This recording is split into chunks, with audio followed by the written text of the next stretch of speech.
عید پر شعر لکھنے کی فرمائش کے جواب میں یہ شالامار میں ایک برگ زرد کہتا تھا،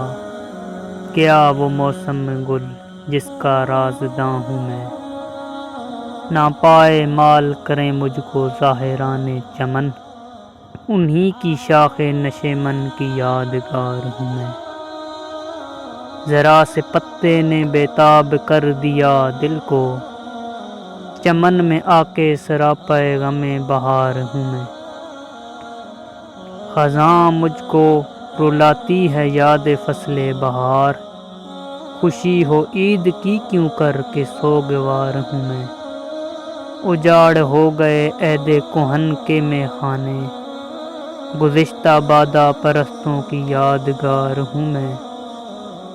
پیام عیش مسرت ہمیں سناتا ہے، ہلال عید ہماری ہنسی اڑاتا ہے۔